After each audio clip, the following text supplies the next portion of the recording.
Salutare tuturor și bine v-am regăsit la un nou episod de Farming. După cum se vede, astăzi ne jucăm Farming Simulator 25. Azi trebuie să ne ducem pe la Neagică ca să ne ducem până la pădure să tăiem niște copaci. Și dacă e, ne ducem și să ne plimbăm și cu pasaturile, care și el pasat și un pasat, dar nu știu pe unde l-am pus eu. Și revin după ce mă duc la Neagicu, că nu e foarte departe. Revin. Am revenit, sunt pe drum la Neagică. Neagică a zis că are mașina la reparat și a zis că nu poate să vină. Și a zis că doar să ducem să ne luăm lemne. Revin după ce și-a și el remorca, că e mult de spus. Mă duc și eu acasă. Și revin după ce ajung la Neagică pe acolo, așa, chestii de-astea. Revin. Bă, deci nu se poate, bă. A zis că nu mai are cum să vină nici la lemne, nici să se plimbe cu mașina, că șeful i-a zis că are de lucru. Și ce facem noi acum? Ne ducem să luăm tractorul, să-l închiriem. Revin după ce iau tractorul de la Neagică. Am revenit, ăsta e tractorul. Am venit și eu într-un loc mai închis, așa. Ăsta e tractorul. Ăsta e al Neagică. Porecla lui e Neagicană, dar eu îi zic Neagică. Să plecăm și noi acum să băgăm în viteză.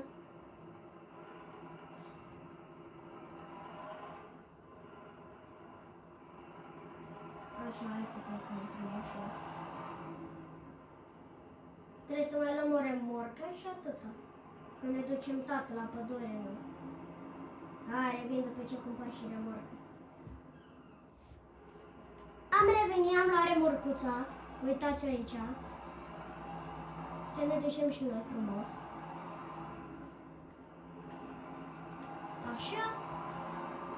Să nu uitați să dați un mare like și un mare subscribe, că am văzut că mai am scăzut din abonații din 1994 sau 964. Și mie cam nu-mi place suma asta de abonați. Dacă aș putea să fac măcar 2000 de abonați. N-ar conta nimic din viața asta, dar 2000 de abonați. Revin după ce cumpăr și o pădure. Dar vă rog să facem 2000 de abonați până la anul. 2000 de abonați, sunt cel mai fericit.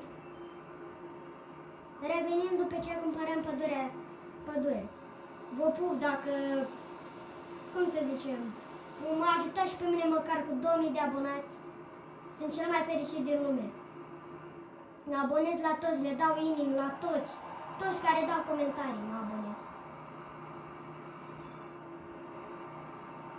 Revin și eu după ce cumpăr pădure. Hai că revenim. Am revenit, am cumpărat pădure, am pus acolo pe telefon GPS-ul, vedeți? Și să ne ducem la pădure să vedem cum e. Ne-au pus ăștia să ne ducem pe aici, nu știu. E foarte ciudat drumurile astea, n-am fost niciodată, de-abia acum și eu m-am ocupat. Și, cum să zicem, oamenii e popular pe aici, am vrut să vin și eu. Poate o să se mute oameni pe lângă casă, dar nu știu. Să vedem dacă se mută pe lângă casa mea, să am vecini. Trebuie să ne ducem la Peco, să băgăm benzină.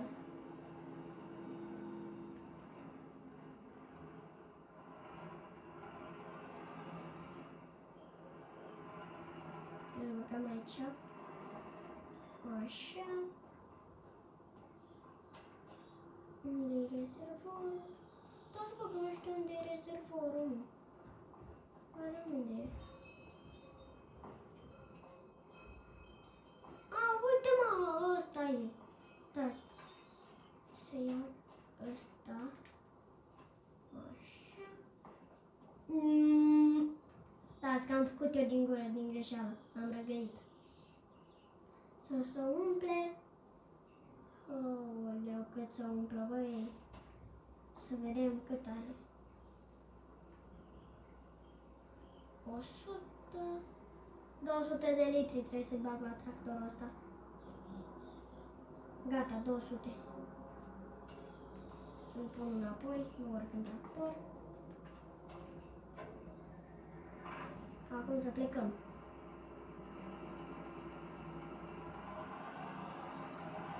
Să ne uităm pe hartă, că am hartă manuală.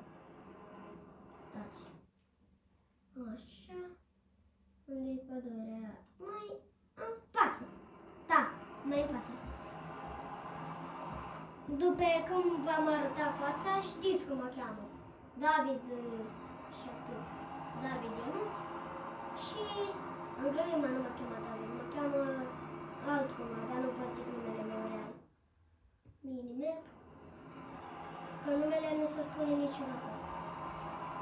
Ați înțeles?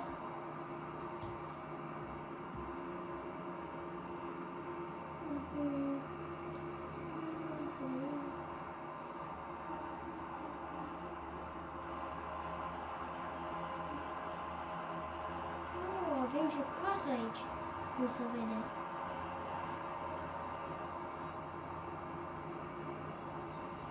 Să ne ducem aici. Vedem dacă asta e casa noastră.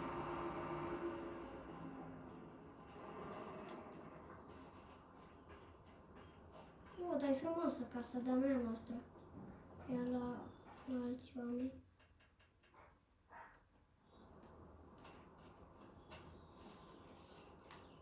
Să iau drojba de la oamenii ăștia, să vedem dacă mi-o dă. Revin. Nu credeam că o să-mi dea drojba, dar hai să tăiem. A zis că costă mult drojba asta, să ne stric.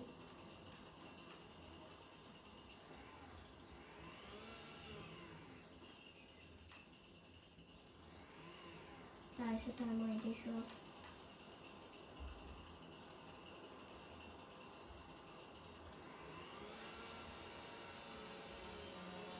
Cum să tai, bă, asta atât de greu. Uite-mă mai repede. Repede, bă, că nu mai pot.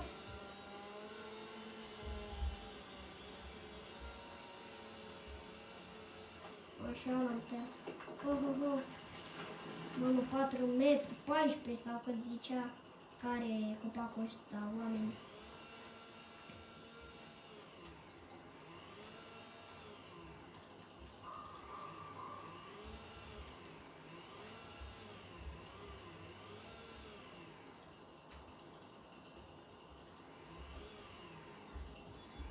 Păi ăsta las aici, cred că nu mai stai. E prea mare toată, 4 metri, 14. Nu-l tai pe ăsta mai micuț. Să bag drăjpea să o țin într-o mână. Așa, să mergem și noi mai repede. Gata, am scos-o.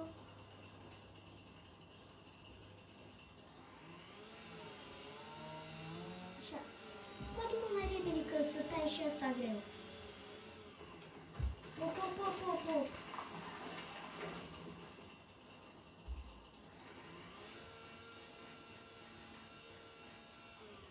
Hai să mă duc să iau tractorul, să le dau drojba la oameni.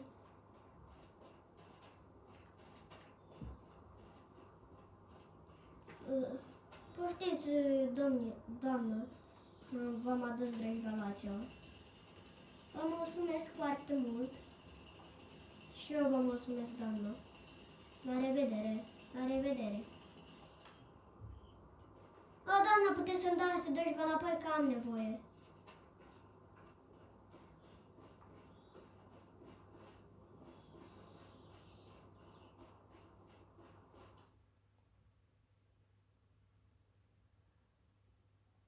Dați puțin. Așa.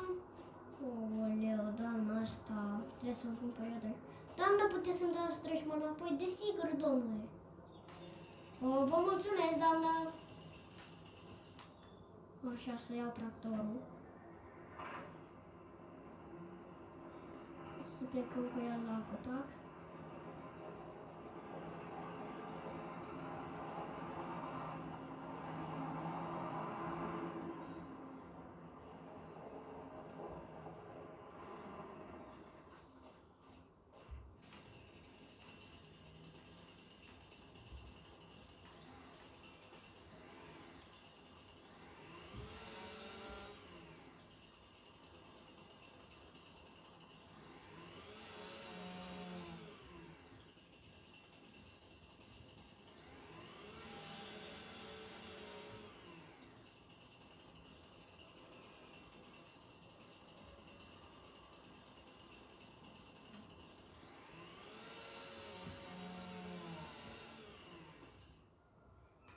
Stați puțin. Așa. Că nu mai se vocaliza. Să scot drăjba din nou. Că nu merge să iau trompul.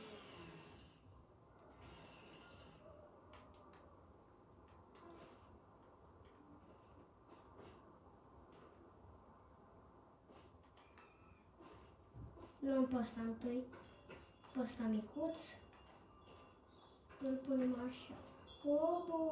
Rosturnăm remorca. Așa, îl punem și pe ăsta. Luăm al doilea, 1,90 m are.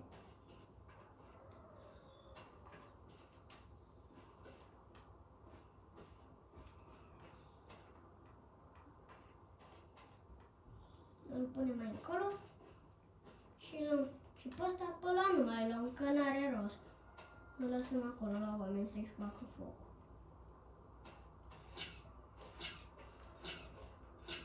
Am prins chingile. Lasăm drăjba la noi, nu mai are rost să dăm la oameni. Acum plecăm la noi acasă.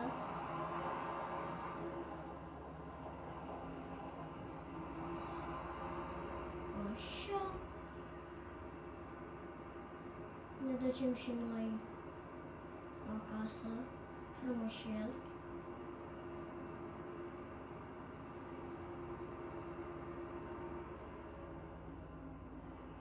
Dăm semnalizare.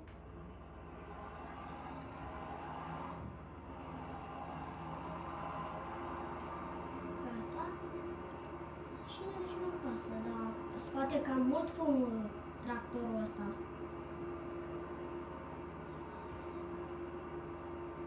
Azi o să filmăm mai mult decât filmam înainte. Azi o să filmăm vreo 20 de minute, 22. Că n-are rost. Adică înainte postam foarte puțin, acum postez mai mult. Că mie îmi place să filmez cu voi, dar știu că m-am postat de mult videoclipuri, postam mai shorts-uri. Așa sunt eu.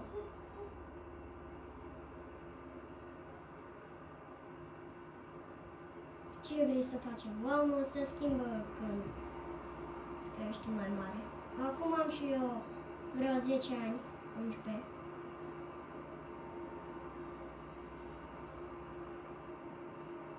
O să fac 11 peste maxim o lună, 2.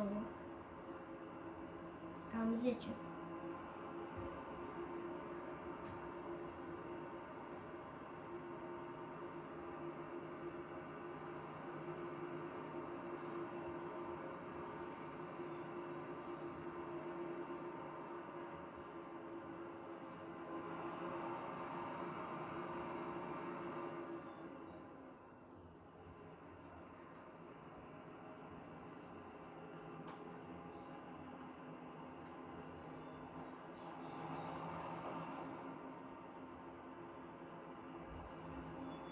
Așa am ajuns și noi acasă.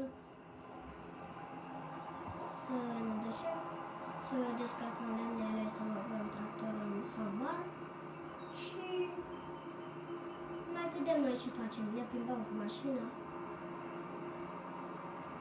Las lemnele fix aici.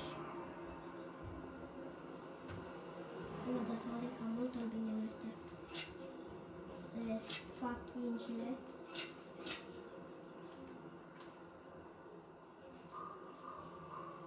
Fix aici lăsăm lemnele, n-are nimic, le băzi de albinele sau le mănâncă. N-ai să mănânce albinele.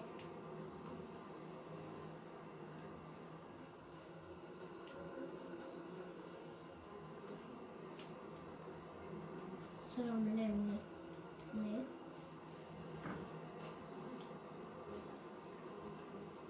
Și când o să facem și noi mai mulți bani, atunci o să ne facem și noi fermă mai mișto, o să ne punem animale, adică o să ne cumpărăm. Deja avem câteva vaci. Dar nu știu ce să fac cu ele, să le vând sau să nu le vând. Să-mi scrieți voi în comentarii.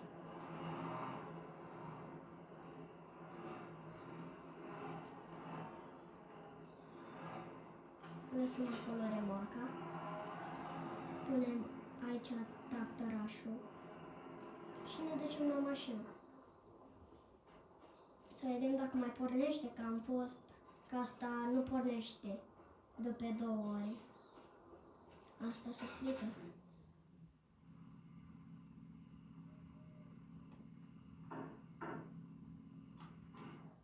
Asta nu.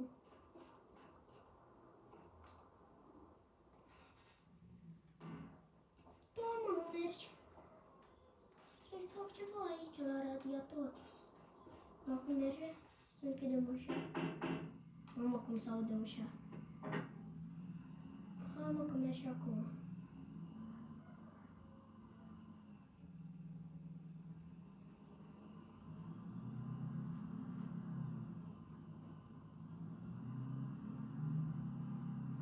Mă duc până la vecinul, că am un vecin care vine mereu la mine. Și mă duc să-l iau. Și care mă ușa. Ușa.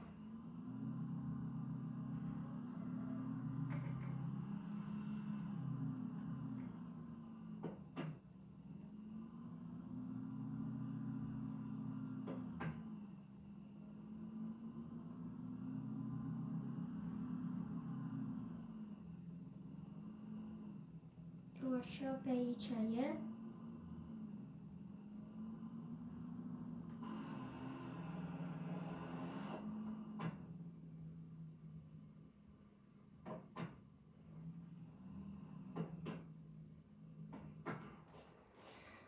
Dacă v-a plăcut acest episod, să nu uitați să dați un mare like, un mare subscribe.